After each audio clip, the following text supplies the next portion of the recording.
Assalamualaikum warahmatullahi wabarakatuh. Halo teman-teman semua, perkenalkan nama saya Rinjani Anantariandi. Di sini saya bersama dua rekan saya yaitu Indah Fitria Ramadhani dan Yolanda Cahya Kamila akan mempresentasikan tugas akuntansi keuangan menengah dengan materi akuntansi sewa.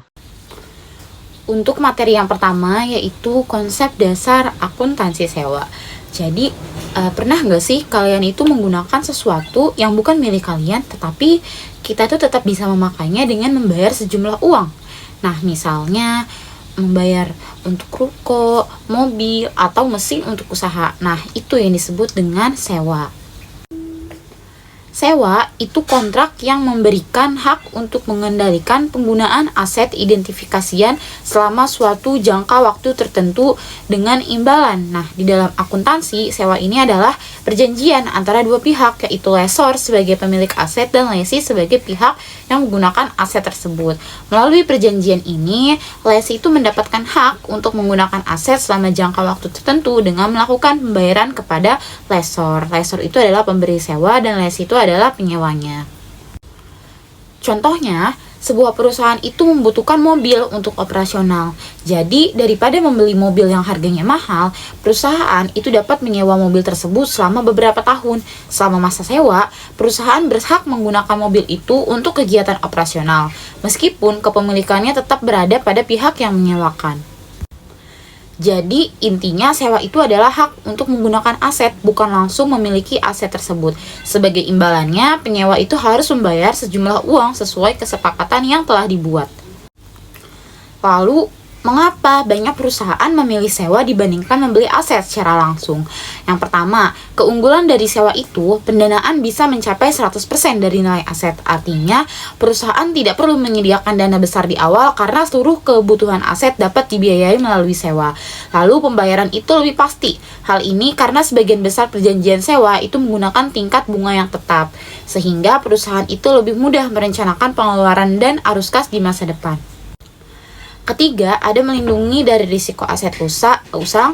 Keempat, itu persyaratannya lebih fleksibel dibandingkan dengan pinjaman bank. Kelima, biaya pendanaan itu relatif lebih rendah. Dan yang terakhir, terdapat manfaat pajakan tertentu yang dapat memberikan keuntungan nih bagi perusahaan sesuai dengan ketentuan pajak yang berlaku. Jadi, sewa itu menjadi alternatif pembiayaan yang menarik karena lebih fleksibel, efisien, dan membantu perusahaan memperoleh aset tanpa harus mengeluarkan dana besar di awal. Materi selanjutnya yaitu jenis-jenis sewa. Jenis sewa yang pertama adalah sewa operasi. Jadi, sewa operasi itu merupakan perjanjian sewa di mana risiko dan manfaat kepemilikan aset itu tetap berada pada pemilik aset. Artinya, penyewa itu hanya mendapatkan hak untuk menggunakan aset tersebut selama masa sewa tanpa memiliki aset tersebut.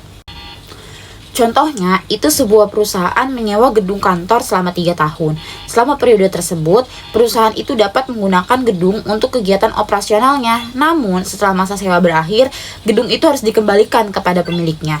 Karena kepemilikan aset tidak berpindah, biaya perawatan besar, risiko penurunan nilai aset, dan manfaat kepemilikannya umumnya masih menjadi tanggung jawab lessor. Jadi, dapat dikatakan bahwa sewa operasi ini lebih mirip seperti menyewa biasa, di mana penyewa itu hanya memanfaatkan aset untuk sementara waktu tanpa tujuan untuk memilikinya di kemudian hari. Untuk jenis sewa berikutnya adalah sewa pembiayaan.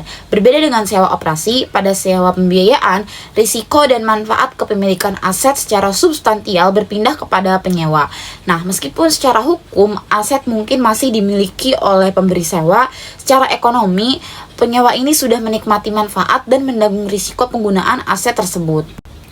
Karena itu, sewa pembiayaan itu sering dianggap mirip dengan pembelian aset secara kredit. Nah, penyewa itu menggunakan aset dalam waktu yang panjang dan melakukan pembayaran secara bertahap selama masa sewa. Sebagai contoh, sebuah perusahaan itu menyewa mesin produksi selama hampir seluruh umur ekonomis mesin tersebut. Selama masa sewa, perusahaan itu memperoleh manfaat dari penggunaan mesin dan juga menanggung risiko kerusakan atau penurunan nilai aset. Nah, kondisi ini itu menunjukkan bahwa manfaat dan risiko aset itu telah beralih kepada penyewa. Di dalam akuntansi, sewa pembiayaan itu diakui sebagai aset dan liabilitas oleh penyewa. Aset itu dicatat sebagai aset hak guna, sedangkan kewajiban pembayaran sewa itu dicatat sebagai liabilitas sewa. Di sini ada perbedaan utamanya. Di sewa operasi itu risikonya ada pada pemberi sewa, lalu tidak ada pengalihan manfaat signifikan dan mirip dengan sewa biasa. Sementara di sewa pembiayaan itu risikonya ditanggung oleh penyewa dan manfaat dan risiko itu berpindah. Lalu yang terakhir itu mirip-mirip dengan pembelian kredit. Lalu, kapan suatu sewa itu dapat dikategorikan sebagai sewa pembiayaan? Nah, menurut standar akuntansi, suatu sewa itu dapat diklasifikasikan sebagai sewa pembiayaan apabila memenuhi salah satu dari beberapa kondisi berikut. Yang pertama, itu kepemilikan aset berpindah kepada penyewa pada akhir masa sewa. Artinya, setelah kontrak sewa selesai, itu aset tersebut menjadi pemilik penyewa. Yang kedua, penyewa itu memiliki opsi untuk membeli aset dengan harga yang jauh lebih rendah nih dari nilai wajarnya karena harganya sangat menguntungkan. Biasanya, penyewa akan menggunakan opsi tersebut untuk membeli aset. Yang ketiga, masa sewa itu mencakup sebagian besar umur ekonomis aset. Dengan kata lain, penyewa itu menggunakan aset hampir sepanjang masa manfaatnya sehingga manfaat ekonomis aset sebagian besar itu telah dinikmati oleh penyewa. Yang keempat, itu nilai kini pembayaran sewa minimum mendekati nilai wajar aset. Hal ini itu menunjukkan bahwa jumlah yang dibayarkan selama masa sewa itu hampir sama dengan harga aset itu sendiri, sehingga secara ekonomi transaksi tersebut itu menyerupai dengan pembelian. Nah, yang terakhir itu ada aset yang disewa bersifat khusus dan hanya dapat digunakan oleh penyewa tanpa modifikasi yang signifikan. Karena aset tersebut dirancang khusus untuk kebutuhan penyewa, maka manfaat ekonomisnya pada dasarnya hanya dapat dinikmati oleh penyewa tersebut. Jadi, intinya, jika sebagian besar risiko dan manfaat kepemilikan aset itu telah berpindah kepada penyewa, maka sewa tersebut itu diklasifikasikan sebagai sewa pembiayaan, meskipun secara hukum kepemilikan aset itu belum tentu berpindah kepada penyewa. Oke, materi selanjutnya adalah akuntansi sewa untuk lesi. Nah, yang pertama ada pengakuan awal dan pengukuran. Di sini kita akan membahas tentang sewa pembiayaan terlebih dahulu. Jadi, komponen pertamanya itu adalah pengakuan aset dan liabilitas. Pada sewa pembiayaan, lesi mengakui aset dan liabilitas di awal masa sewa sebesar nilai terendah antara nilai wajar aset sewaan atau sebesar nilai kini dari pembayaran sewa minimum. Nah, di sini langsung kita lihat contohnya. Jika nilai wajar aset adalah 100 juta dan nilai kini pembayaran aset minimum adalah sewa minimum adalah 97 juta, maka jurnal yang dicatat adalah aset sewa pembayaran sebesar 97 juta pada liabilitas sewa pembiayaan sebesar 97 juta. Nah, selanjutnya jika nilai wajar aset sebesar 97 juta dan lesi sudah membayar uang muka sebesar 10 juta, maka jurnalnya itu aset sewa pembiayaan 97 juta pada uang muka sewa sebesar 10 juta dan liabilitas sewa pembiayaan sebesar 87 juta.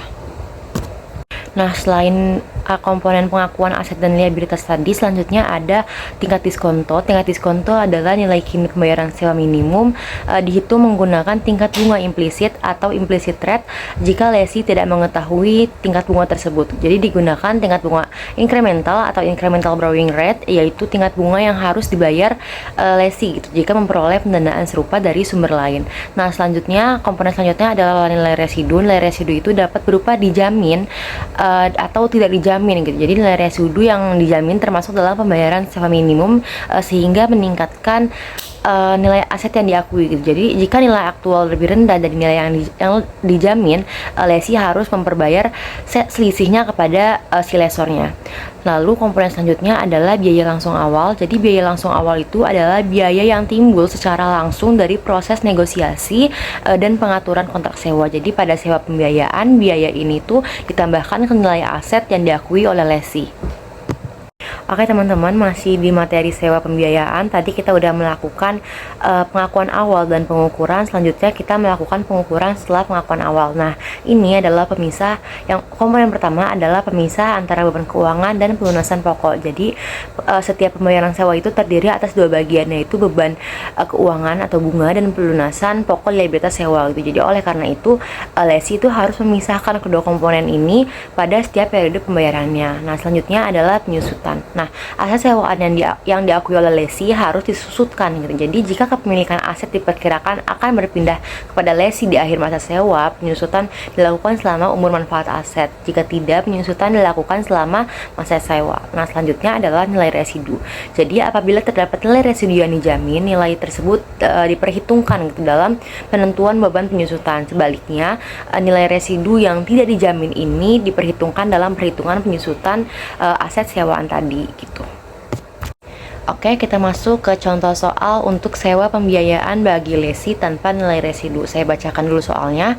Pada tanggal 1 Januari 2015, PT Lesi menandatangani kontrak sewa sebuah mesin selama 4 tahun dengan PT Lesor. Nilai wajar mesin saat awal sewa sebesar 150 juta tanpa nilai recite.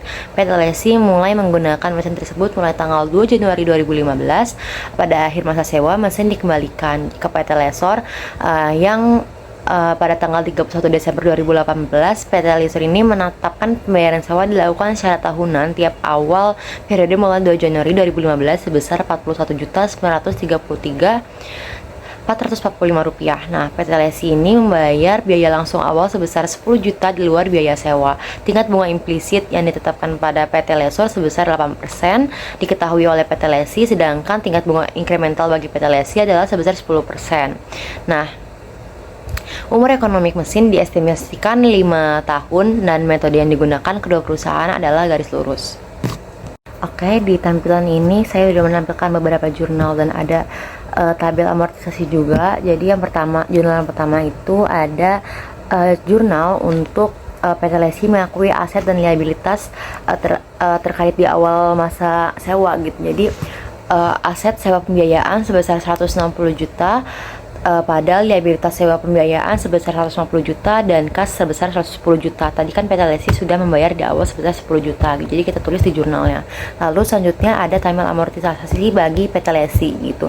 Jadi piutang sewanya sebesar 150 juta di awal, lalu penerimaan sewanya tadi disebutkan pada soal sebesar 41.993.445, lalu pendapatan bunganya 8% dan ini dihitung dari piutang sewa dikali dengan bunga gitu. Jadi kalau misalnya sebelumnya tadi 108 juta misalnya, berarti 108 juta dikali 8%, hasilnya adalah pengurangan pokok piutang. Jadi pengurangan pokok piutangnya dikurangi dengan penerimaan sewa ini gitu.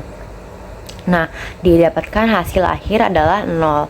Nah, lalu di tabel jurnal sampingnya itu untuk pembayaran PT Lesi gitu. Jadi untuk pada 2 Januari 2015 itu dijurnalkan pada liabilitas sewa pembiayaan sebesar 41.993.445 pada kas sebesar 41.933.445 gitu. Nah, lalu pada akhir tahun 2015 PT Lesi juga mencatat penyusutan gitu atas aset sewaan sebesar 40 juta.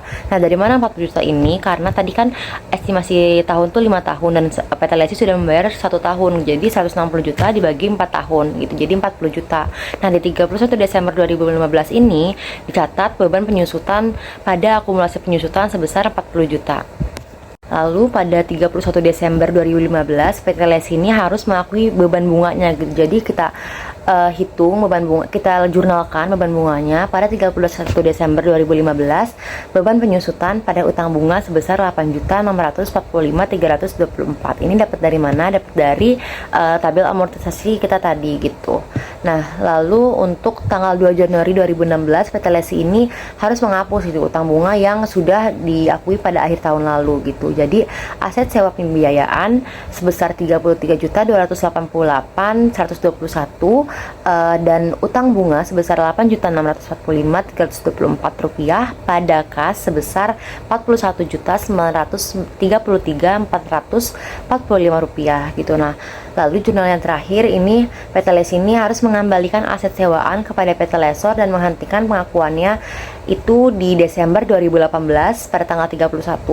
Itu jurnalnya akumulasi penyusutan sebesar 160 juta pada aset sewa pembiayaan sebesar 160 juta. Nah, selanjutnya adalah penyajian dan pengungkapan. Nah, yang pertama itu adalah pada laporan posisi keuangan atau neraca. Jadi pada sewa pembiayaan ini, lesi ini mengakui aset dan liabilitas sewaan dalam laporan posisi keuangan. Jadi jika aset sewaan tersebut digunakan untuk kegiatan operasi dapat disajikan sebagai bagian dari aset tetap, yaitu disajikan sebesar nilai perolehan setelah dikurangi akumulasi penyusutan pada bagian aset tidak lancar. Terus aset sewaan ini juga harus dianalisis terhadap kemungkinan penurunan nilai seperti yang diatur dalam PSAK 48. Nah, selanjutnya adalah pada laporan laba rugi. Jadi, pada sewa pembiayaan, lesi ini mengakui beban penyusutan dan beban bunga dalam laporan laba rugi, kecuali jika beban tersebut dimasukkan dalam jumlah tercatat aset lainnya. Misalnya, jika aset sewaan ini digunakan dalam kegiatan administrasi dan pemasaran. Jadi, maka beban penyusutan disajikan dalam kelompok beban operasi pada laporan laba rugi. Oke, selanjutnya adalah sewa operasi. Jadi sewa operasi ini yang pertama itu ada pengakuan beban. Perlakuan akuntansi untuk sewa operasi ini sangat sederhana. Jadi karena lesi ini hanya perlu mengakui beban atas pembayaran sewa dengan dasar garis lurus selama masa waktu dari manfaat aset yang dinikmati pengguna. Jadi mengacu pada contoh, jika sewa dikategorikan sebagai sewa operasi, maka PT Lesi ini membuat jurnal pada tiap tanggal pembayaran itu sebagai berikut. Jadi contoh yang tadi itu beban sewa sebesar Rp41.993.445 pada kas sebesar Rp41.993.445 gitu. Nah, selanjutnya untuk pengukuran beban, nilai beban sewa ini diukur berdasarkan jumlah pembayaran sewa yang dilakukan oleh lesi. Jadi, namun terkadang lesi ini mendapatkan insentif tertentu dari lesor agar bersedia melaksanakan perjanjian sewa. Jadi, insentif dapat berupa pembayaran tunai di muka kepada lesi atau potongan pembayaran sewa. Jadi, jika lesi mendapatkan insentif seperti itu, maka lesi mengakui manfaat agregat dari insentif sebagai pengurang beban rental selama masa sewa. Oke, kita masuk ke contoh soal sewa operasi. Pada awal tahun 2015, PT Lesi ini menyewa gedung selama 4 tahun kepada PT Lesor. Jadi dengan pembayaran sewa sebesar 10 juta per bulan. Nah, sewa ini diklasifikasikan sebagai sewa operasi. Nah, PT Lesor ini membebaskan PT Lesi atas pembayaran sewa selama 6 bulan pertama. Sehingga PT Lesi mengakui dan membayar beban sewa pada tahun 2015 sebesar 60 juta sekalipun gedung telah digunakan selama 1 tahun. Berdasarkan ISAK 23, PT Lesi seharusnya mengakui beban sewa tahun 2015 sebesar 150 juta dengan perhitungan sebagai berikut. Nah, kita masuk ke jawabannya. Oke, diketahui jumlah pembayaran sewa keseluruhan tadi 10 juta dikali 42 bulan sebesar 420 juta. Periode sewa sesuai perjanjian adalah 48 bulan. Beban sewa per bulan adalah 420 juta dibagi 48 bulan, yaitu 8.750.000 per bulan. Lalu beban sewa per tahun berdasarkan ISAK 23 itu harusnya 8.750 dikali 12 bulan, yaitu 105 juta. Nah, berdasarkan perhitungan di atas, beban sewa tahun 2015 menjadi lebih tinggi, 60 juta gitu. Jadi dikoreksi menjadi 105 juta. Namun pada tahun-tahun selanjutnya menjadi lebih rendah, 120 juta menjadi 105 juta gitu. Jadi untuk penyajian dan pengungkapan di laba rugi untuk sewa operasi ini, Lesi ini mengakui beban sewa dalam laporan laba rugi, tapi kecuali gitu jika beban tersebut dimasukkan dalam jumlah tercatat aset lainnya. Baik, untuk selanjutnya itu kita masuk ke materi akuntansi sewa bagi lesor. Jadi akuntansi sewa bagi lesor ini adalah pencatatan transaksi sewa oleh penyewa aset. Nah, jika lesi ini adalah penyewa atau pengguna aset, maka lesor itu adalah orang yang menyewakan aset. Nah, pada sisi lesor atau penyewa aset, sewa itu dibagi menjadi 2 jenis. Jika sebagian besar risiko dan manfaat kepemilikan berpindah kepada penyewa, maka disebut sebagai sewa pembiayaan. Namun jika aset tetap menjadi tanggung jawab utama lesor, maka disebut sebagai sewa operasi, seperti itu. Nah, untuk yang pertama itu ada sewa pembiayaan. Jadi untuk pengakuan dan pengukurannya, dalam sewa pembiayaan, lesor itu mengakui piutang sewa sebesar investasi bersih dalam sewa. Aset yang disewakan tidak lagi dicatat sebagai aset tetap, melainkan digantikan dengan piutang sewa. Pendapatan yang diterima selama masa sewa diakui sebagai pendapatan bunga sehingga menghasilkan tingkat pengembalian yang konstan atas investasi lesor. Jadi maksud dari bagian ini adalah pada sewa pembiayaan, aset yang disewakan itu sudah dianggap tetap berpindah manfaatnya kepada penyewa. Oleh karena itu, lessor tidak lagi mencatat aset tersebut itu sebagai aset tetap, melainkan mencatatnya sebagai piutang sewa. Nah, piutang sewa ini menunjukkan jumlah yang nantinya akan diterima oleh lessor dari penyewa selama masa kontrak. Kemudian saat penyewa melakukan pembayaran, sebagian dari pembayaran tersebut itu diakui sebagai pendapatan bunga. Nah, jadi bisa dibilang dalam sewa pembiayaan, lessor itu tidak hanya menyewakan aset tetapi juga seperti memberikan pembiayaan kepada penyewa. Oleh karena itu, yang menjadi fokusnya itu adalah piutang sewa dan pendapatan bunga. Lalu kita langsung masuk ke contoh soalnya. Jadi pada contoh ini PT Maju Finance itu menyewakan mesin produksi kepada PT Sejahtera dengan nilai mesin sebesar 500 juta dan masa sewa selama 5 tahun. Lalu penyewa membayar sewa sebesar 120 juta setiap tahun dengan tingkat bunga implisit sebesar 4%. Nah, yang perlu diperhatikan adalah pada akhir masa sewa, kepemilikan mesin akan berpindah kepada PT Sejahtera. Karena aset pada akhirnya menjadi milik penyewa, maka transaksi ini tuh dikategorikan sebagai sewa pembiayaan. Lalu kita langsung masuk ke jurnalnya. Yang pertama itu kita membuat jurnal awal lessor. Nah, jurnalnya itu piutang sewa pada mesin produksi sebesar 500 juta. Di jurnal ini mesin produksi itu dikeluarkan dari aset tetap dan diganti menjadi piutang sewa. Kenapa? Karena pada sewa pembiayaan yang menjadi fokus itu bukan lagi asetnya, tetapi tagihan yang akan diterima dari penyewa selama masa sewa, seperti itu. Lalu masuk ke jurnal yang kedua, yaitu jurnal saat menerima angsuran tahun pertama, yaitu jurnalnya kas sebesar 120 juta pada piutang sewa sebesar 100 juta dan pendapatan bunga sebesar 20 juta. Angka 120 juta ini berasal dari pembayaran sewa yang diterima pada tahun pertama sesuai dengan perjanjian yang ada di soal tadi. Lalu kas di debit 120 juta karena perusahaan itu menerima uang dari penyewa.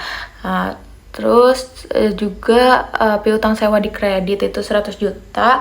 Angka ini tuh berasal dari pembayaran sewa 120 juta yang dikurangi dengan pendapatan bunga sebesar 20 juta. Karena penyewa sudah membayar sebagian kewajibannya, maka saldo piutang sewa itu menjadi berkurang. Kemudian untuk pendapatan bunga di kredit sebesar 20 juta itu berasal dari hasil perhitungan 500 juta dikalikan dengan bunga implisit sebesar 4% tadi. Nah, jumlah tersebut diakui sebagai keuntungan yang diperoleh oleh lessor dari pembiayaan yang diberikan kepada penyewa, seperti itu. Lalu untuk jenis sewa yang kedua itu ada sewa operasi. Untuk pengakuan dan pengukurannya, dalam sewa operasi aset tetap masih diakui dan dimiliki oleh lessor. Pendapatan sewa diakui secara berkala selama masa sewa sesuai perjanjian. Lessor juga tetap mencatat penyusutan atas aset yang disewakan karena aset tersebut tuh masih menjadi miliknya.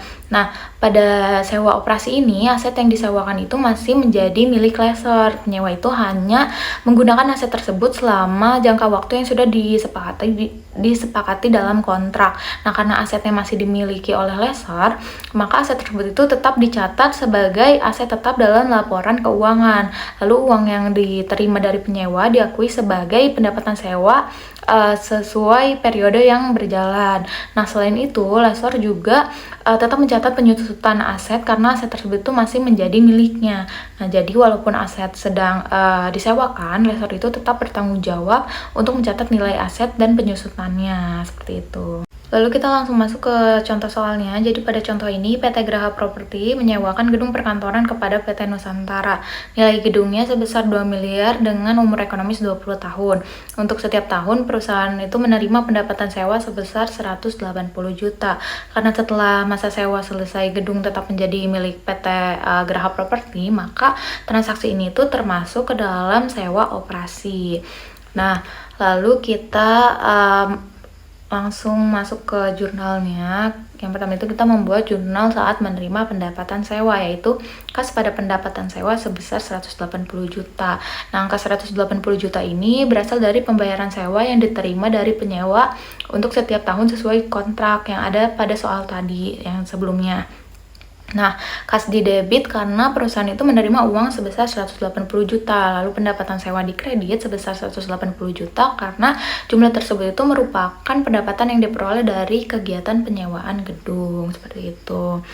Lalu untuk jurnal yang kedua itu ada jurnal penyusutan gedung, yaitu beban penyusutan pada akumulasi penyusutan sebesar 100 juta. Nah, angka 100 juta ini tuh berasal dari perhitungan penyusutan, yaitu 20 miliar dibagi dengan umur ekonomis 20 tahun. Lalu beban penyusutan di debit itu karena merupakan beban yang harus diakui oleh perusahaan selama 1 tahun, sedangkan akumulasi penyusutan di kredit itu untuk mencatat total penyusutan yang sudah terjadi pada gedung tersebut. Nah, kalau dilihat dari contoh soal yang barusan aku jelasin, pada sewa pembiayaan itu kan ada perhitungan pendapatan bunga, karena lessor itu memberikan pembiayaan kepada penyewa, sedangkan pada sewa operasi itu tidak ada perhitungan bunga. Yang dihitung itu justru penyusutan aset, karena aset tersebut itu masih dimiliki oleh lessor. Selain jenis-jenis sewa, di dalam akuntansi sewa juga terdapat beberapa kondisi khusus nih yang perlu diperhatikan. Yang pertama itu ada nilai residu atau residual value. Nah, nilai residu adalah nilai aset yang diperkirakan masih tersisa pada akhir masa sewa. Nah, nilai residu itu dibagi menjadi 2 jenis. Yang pertama, itu nilai residu dijamin atau guaranteed residual value, yaitu nilai sisa aset yang dijamin nih oleh penyewa. Jika pada masa akhir sewa nilai aset itu lebih rendah dari yang dijamin, maka penyewa itu harus menanggung selisihnya. Yang kedua, ada nilai residu tidak dijamin atau unguaranteed residual value, yaitu nilai sisa aset yang tidak dijamin nih oleh penyewa sehingga risiko penurunan nilainya itu ditanggung oleh lessor atau pemberi sewa. Yang kedua, itu ada lease jenis penjualan atau sales type lease. Nah, sales type lease itu merupakan sewa pembiayaan yang memberikan laba penjualan bagi lessor atau bagi pemberi sewa. Hal ini terjadi ketika nilai wajar aset itu lebih tinggi daripada nilai buku aset. Akibatnya, pada saat kontrak dimulai, pemberi sewa itu dapat langsung mengakui keuntungan atau laba penjualan. Dengan kata lain, transaksi ini tuh tidak hanya menghasilkan pendapatan bunga, tetapi juga laba dari penjualan aset. Lalu ada opsi pembelian khusus. Nah, opsi pembelian khusus itu adalah hak yang diberikan kepada lessor untuk membeli aset pada akhir masa sewa dengan harga yang jauh lebih rendah dibandingkan dengan nilai wajarnya. Karena harga yang ditawarkan sangat menguntungkan, penyewa itu biasanya akan menggunakan hak tersebut untuk membeli aset. Oleh karena itu, keberadaan bargain purchase option itu sering menjadi indikator bahwa suatu kontrak termasuk sewa pembiayaan. Karena manfaat kepemilikan aset pada akhirnya akan berpindah nih kepada penyewa. Nah, kesimpulannya, dalam akuntansi sewa, nilai residu, sales type, lease, dan bargain purchase option itu merupakan aspek penting nih yang mempengaruhi klasifikasi serta perlakuan akuntansi atas transaksi sewa. Selain nilai residu dan opsi pembelian khusus, terdapat aspek lain yang penting dalam akuntansi sewa, yaitu biaya langsung awal dan pengungkapan sewa. Nah, langsung saja di sini ada biaya langsung awal. Biaya langsung awal itu adalah biaya yang dikeluarkan untuk memperoleh atau membuat kontrak sewa. Contohnya itu meliputi komisi kepada perantara, biaya legal atau jasa hukum, dan biaya negosiasi kontrak.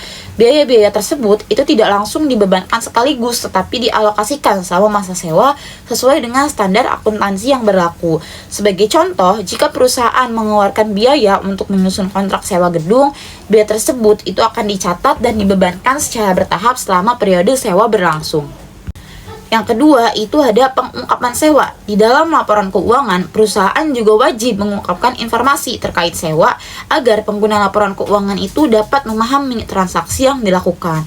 Informasi yang diungkapkan itu antara lain jenis sewa yang digunakan, nilai aset dan liabilitas sewa yang diakui, lalu pembayaran sewa yang akan dilakukan di masa depan, dan ketentuan atau syarat penting dalam kontrak sewa. Nah, pengungkapan ini itu bertujuan untuk meningkatkan transparansi dan memberikan informasi yang lengkap kepada investor, kreditur, maupun pihak lain yang berkepentingan. Jadi, kesimpulannya, biaya langsung awal itu merupakan biaya untuk memperoleh kontrak sewa yang dialokasikan sama masa sewa, sedangkan pengungkapan sewa itu bertujuan untuk memberikan informasi yang jelas dan transparan mengenai transaksi sewa dalam laporan keuangan.